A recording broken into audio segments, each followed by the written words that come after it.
여러분 안녕하십니까?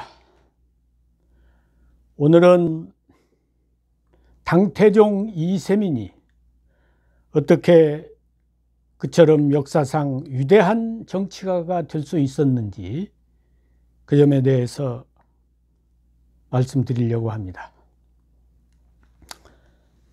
모택동은 당태종을 역사상 가장 위대한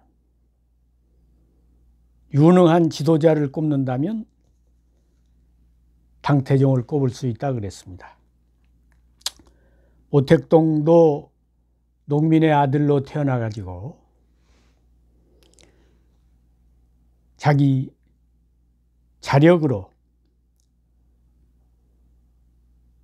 중국의 지도자가 된 유능한 인물인데, 모택동이 이렇게 평가를 했다는 것은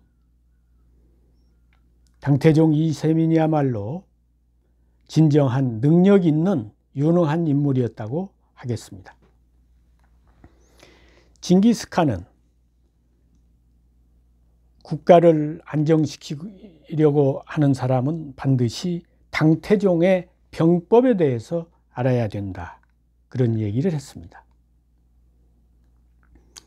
또 사마광은 당태종은 문무를 겸비한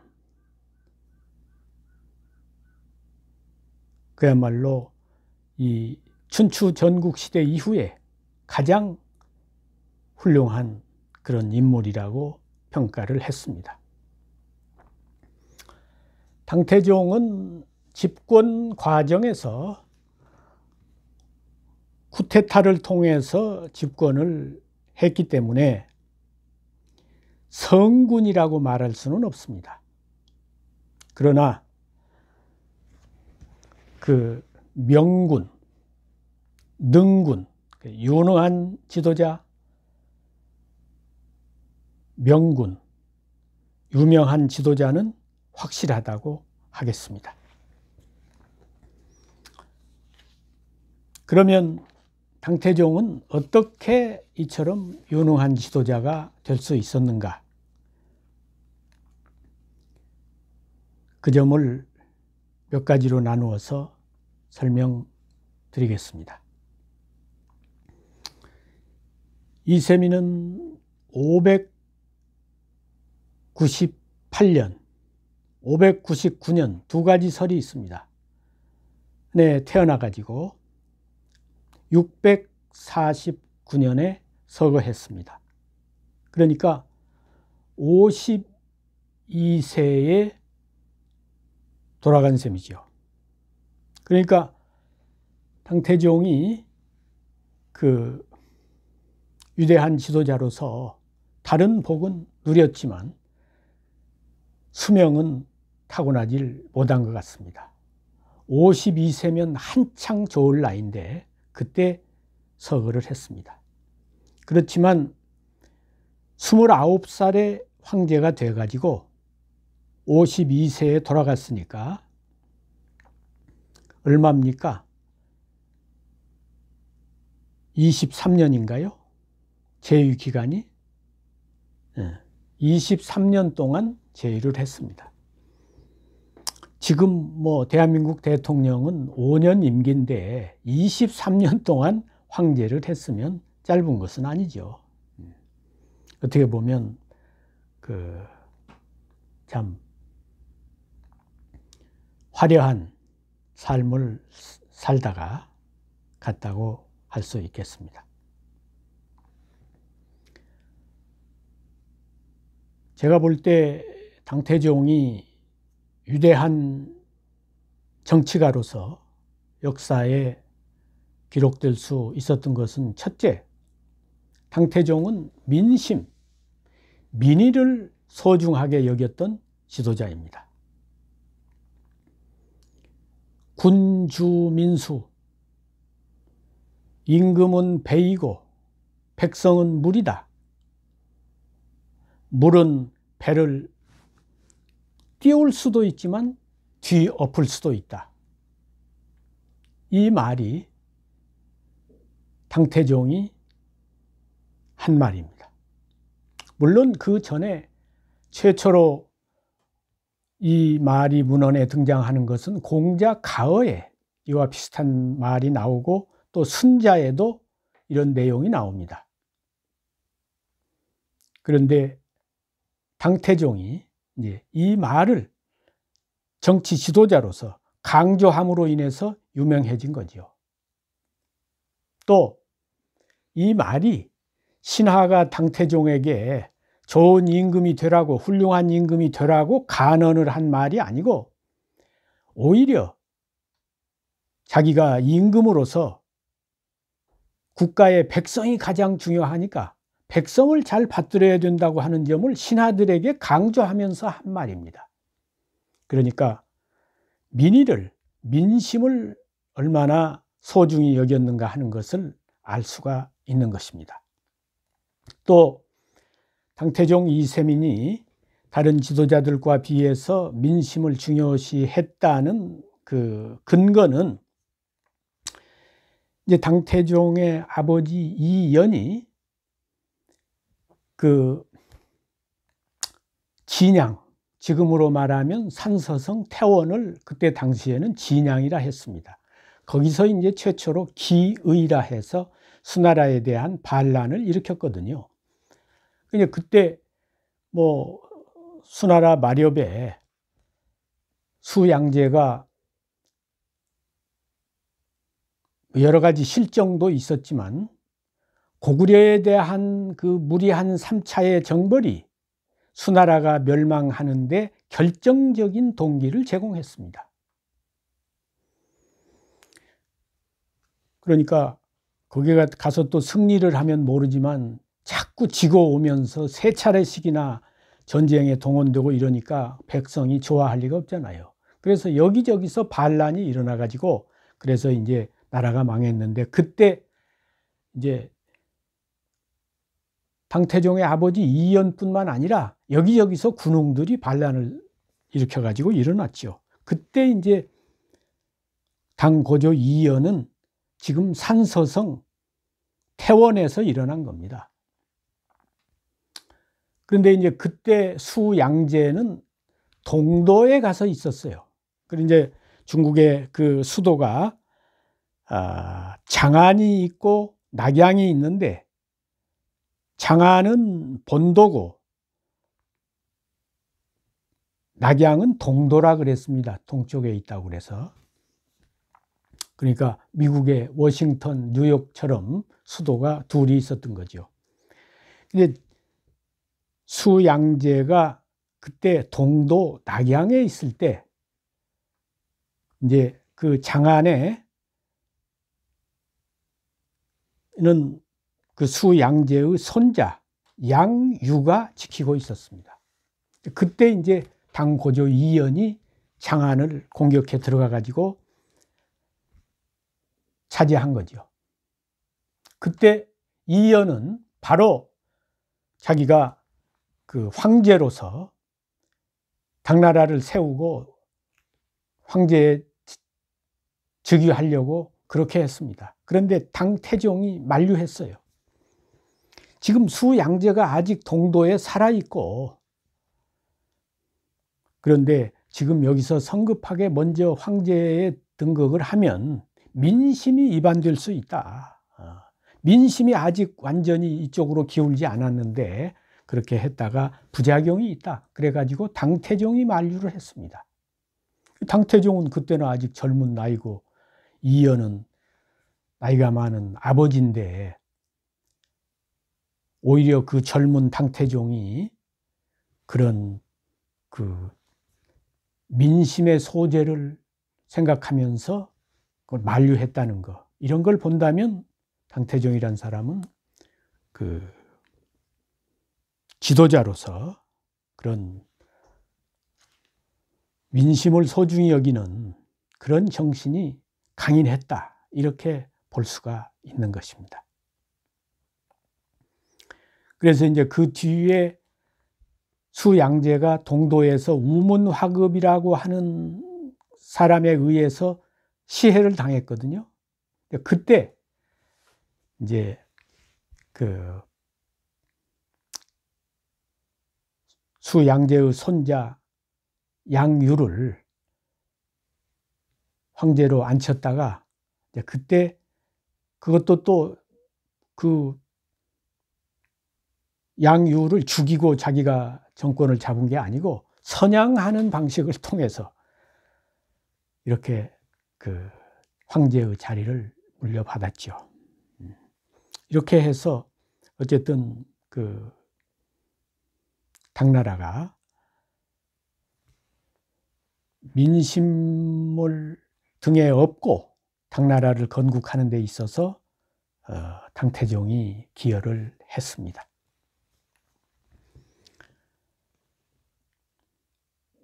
그리고 당태종은 아마 중국 역사상에서 바른 말을, 직언을 가장 잘 수용한 지도자가 당태종이 아니었는가 그런 생각을 합니다. 좋은 약은 병에는 이롭지만 입에는 쓴 거 아니겠어요? 또 바른 말은 국가에는 이롭지만 귀에는 거슬리는 겁니다. 그렇기 때문에 아무리 병에는 이롭지만 입에 쓰니까 어린 애들은 약을 먹으라고 하면 잘 안 먹잖아요. 마찬가지입니다.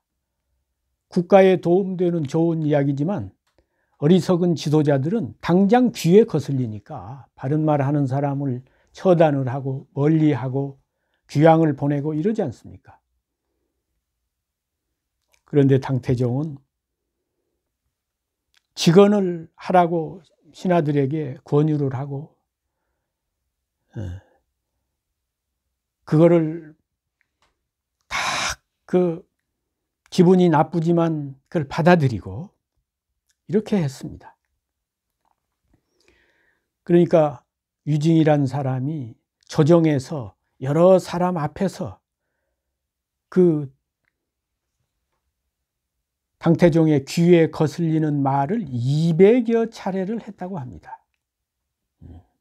이런 걸 보면 물론 유징이 직언을 하는 바른 선비이기도 했습니다만 당태종이 그렇게 수용할 수 있는 아량이 없었다면 그건 당태종이라고 한 지도자가 없었다면 유징이도 존재할 수가 없는 거죠. 유징이란 사람은 당태종보다 먼저 죽었습니다. 근데 그 다음에 당태종이 유징과 같이 바른 말을 해주는 사람이 없어요. 그러니까 자꾸 옛날에 그 유징이 생각나는 겁니다. 그래서 이제 이런 얘기를 했지요. 옛날에는 나에게 3가지 거울이 있었다. 구리로 만든 거울을 통해서 내가 이 옷을 입으면 그 나의 용모와 의관을 비추어 봤고, 또 역사라는 거울이 있어서 흥망성쇠를 비추어 봤고, 유징이라고 하는 바른 말하는 신하가 있어서 나의 행동의 득실, 잘못하고 잘한 것을 비춰볼 수가 있었는데, 오늘날은 유징이 없으니까 내가 무슨 행동을 하고 정책을 시행하고 여기에 대해서 비춰볼 수가 없다 이거야. 그래서 한탄하는 말을 한 것이 기록에 나옵니다. 유징은 확실히 참 선비정신을 가진 훌륭한 인물이었던 것 같습니다. 유징이 돌아가니까 당태종이 그 사람을 후장을 하라고 조서를 내렸거든요. 그런데 유징의 부인이 그거를 반대했어요. 우리 남편은 평소에 아주 청렴한 선비로서 청백하게 이렇게 살았는데 그거 뭐 화려하게 장사를 지낸다고 해서 우리 남편이 좋아할 리가 없고 우리 남편의 본래의 뜻하고 맞지 않는다. 그러면서 그걸 사냥하고 오히려 검소하게 이렇게 장례를 지냈다고 합니다. 이걸 본다면 그 남편의 그 아내라고 할 수가 있지요.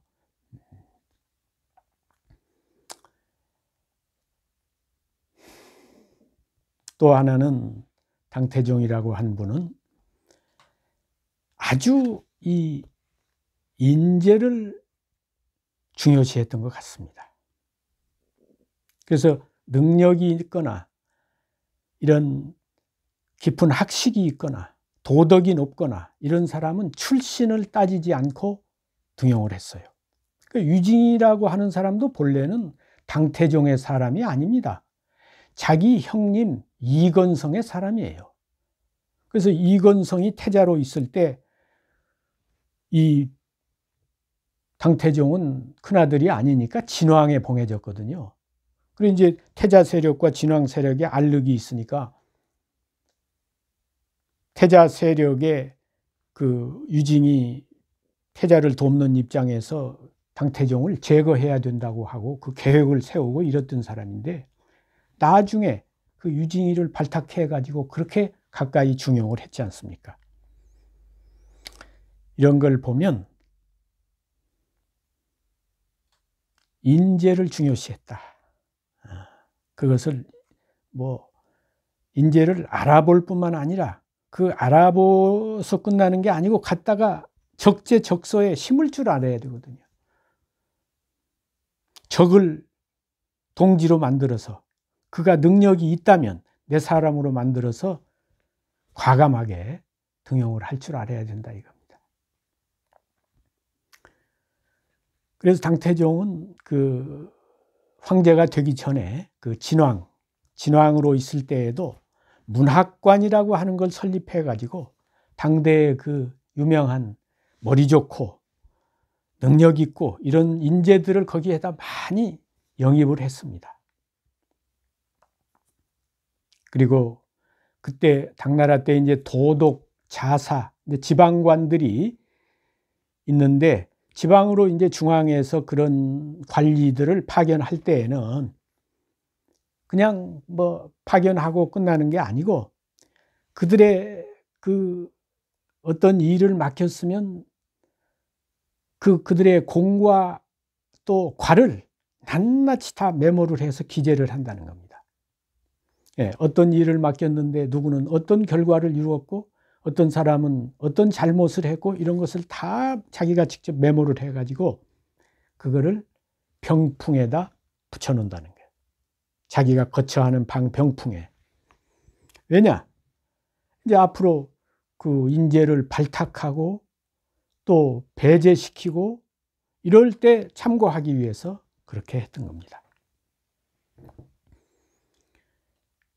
그러니까 뭐 누구나 다 최고의 자리에 간 사람들은 인재를 등용해야 된다고 생각으로 하고 말로 하지요. 그것을 어떻게 실천하느냐가 중요합니다. 당태종은 이렇게 실천했다 이거야. 그리고 법 집행을 아주 공정하게 했던 것 같습니다. 물론 지금 그러한 실례를 하나하나 들어서 얘기할 수는 없겠습니다만 예를 들어서 정관 6년 그러니까 632년인데 그때의 그 해의 사형수가 전국에 290명이었다고 합니다. 사형을 집행을 앞두고 있는 사형수들이 290명이었다 이거야. 632년에. 근데 그 해 연말에 당태종이 어떤 조치를 내렸느냐 하면 그 290명을 전부 귀가 조치를 시키라고 그랬습니다. 왜냐하면 아무리 사형수지만 갑자기 잡혀와 가지고 집에 가서 부모한테 마지막 인사도 하고 또 마무리 지을 일들도 있을 것이고 그러니까 그들을 전부 집으로 돌려보내서 인생의 마무리를 하고 오도록 해라.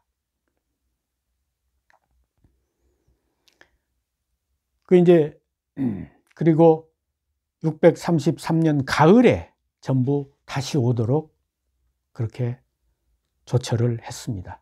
옛날에는 사형수를 집행할 때에도 이 봄에 만물이 생동하고 꽃이 피고 새가 우는 그런 때 하지 않고 가을에 이제 서리가 내리고 이럴 때 사형수를 집행을 했습니다. 그러니까 632년 연말에 그 사형수들을 전부 귀가 조치시킨 다음에 633년 가을에 다시 다 돌아오도록 했습니다. 그런데 633년 9월 달에 가서 이 290명이 한 사람도 빠지지 않고 전원이 다시 돌아왔다는 겁니다. 그때 만일 뭐 반대 세력이라고 해서 정치적으로 사형을 언도했다든지 어쨌든 억울하게 잡혀와서 사형수로 된 사람이 있었다면 풀어서 자기가 집에 돌아가도록 했는데 다시 지발로 돌아올 리가 없잖아요. 그런데 290명 전원이 다시 돌아왔다는 것은 그 억울하게 생각한 사람이 없었다는 겁니다. 자기가 죽을 죄를 지었다고 생각했기 때문에 다시 온 겁니다. 이런 걸 본다면 그 법 집행을 공정하게 했다는 하나의 반증이라고 할 수 있겠습니다. 그리고 당태종은 그 경제에 대한 그런 상당히 높은 그 안목이 있었던 것 같습니다. 왜냐하면 그때는 이제 농경사회니까 뭐 어느 왕조에서나 농업을 중시했는데 당태종은 상업을 중시했습니다. 그래서 당나라에서 상업과 무역이 많이 발달했어요. 실크로드가 한나라 때 시작은 됐지만 그것이 본격적으로 제대로 발달해서 제 역할을 한 것은 당나라 때입니다. 그러니까 이런 상업과 무역의 발달을 통해서 당나라의 경제가 번영을 할 수 있었다, 이렇게 봅니다.